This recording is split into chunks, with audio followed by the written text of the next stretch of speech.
6월 24일, 28일 한눈에 보는 주간 국내 증시 전략. 안녕하세요. 이번 주 주간 국내 증시 전략입니다.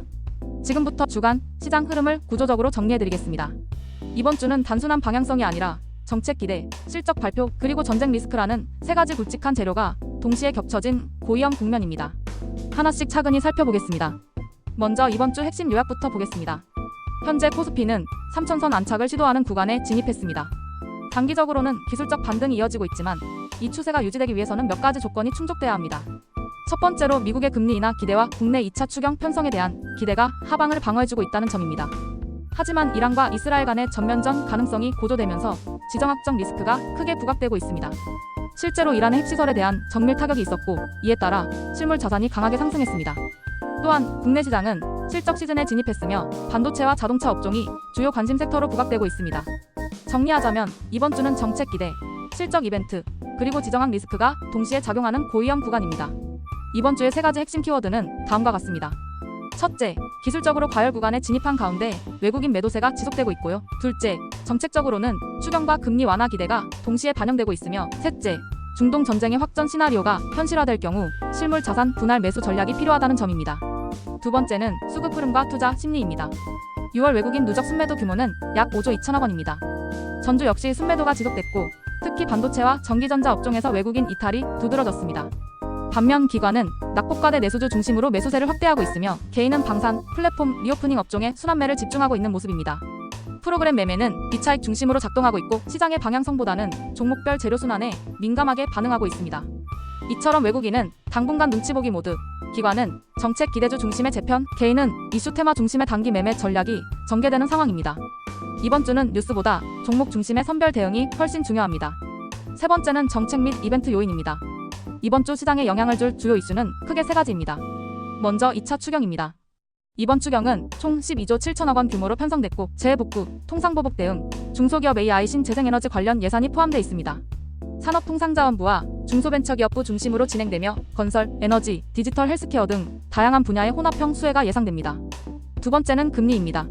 한국은행이 7월 기준금리 인하를 시사하면서 0.25%포인트 인하 가능성이 시장에 반영되고 있습니다. 미국 연준의 금리 인하 기대와의 정렬 여부, 그리고 환율 안정성이 그 전제 조건이 될 것입니다. 세 번째는 중동 지정학 이슈입니다.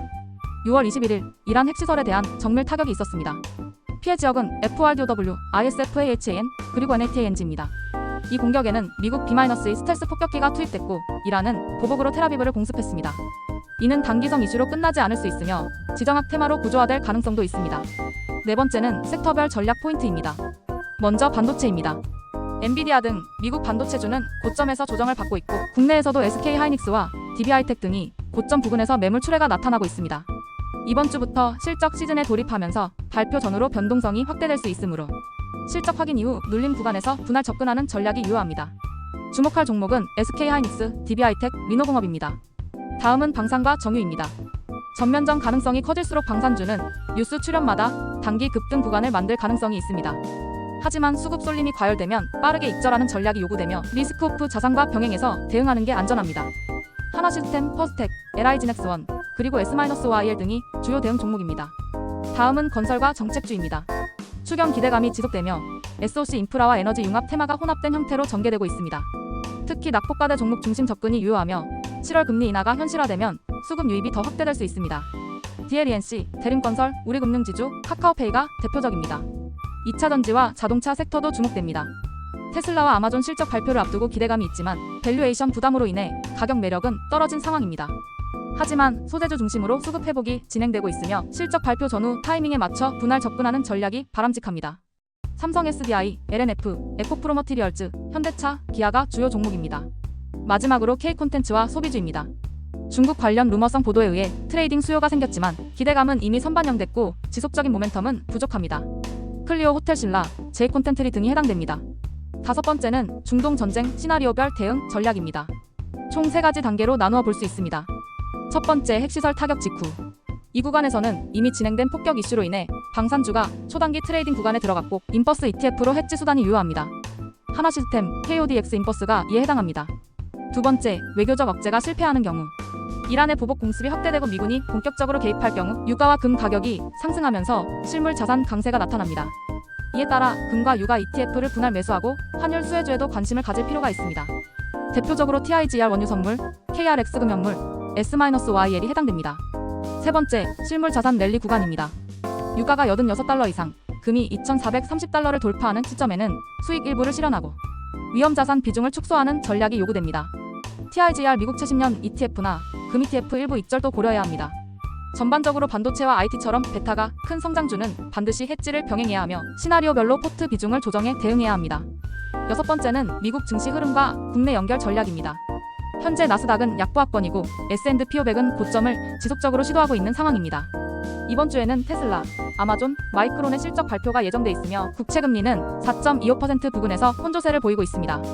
미 연준은 1회이나 입장을 유지하고 있습니다. 미국 기관은 에너지와 리츠 비중을 확대하고 있으며 개인은 기술주 선호를 지속하고 있습니다. 이런 가운데 반도체 실적 결과에 따라 단기 변동성이 확대될 가능성이 있으며 이에 따라 국내 반도체 및 2차 전지 수급도 영향을 받을 수 있습니다. 테슬라와 마이크론 실적 발표 이후 국내 코스피는 하락 시 2,950포인트 지지 여부를 테스트하고 상승 시에는 3,030포인트 돌파 가능성을 확인하게 될 것입니다. 마지막으로 이번 주 실전 투자 전략을 정리해드리겠습니다. 정책 기대주에는 빠르게 진입해서 수익을 챙기고 실적주는 발표 이후 확인 매매로 접근하는 것이 핵심입니다. 예를 들어 DLENC, 하나시스템, 삼성 SDI는 선반영시 분할 입절 준비가 필요하고 SK하이닉스, 현대차 등은 실적 발표 이후 눌림 구간에서 선별 진입이 유효합니다.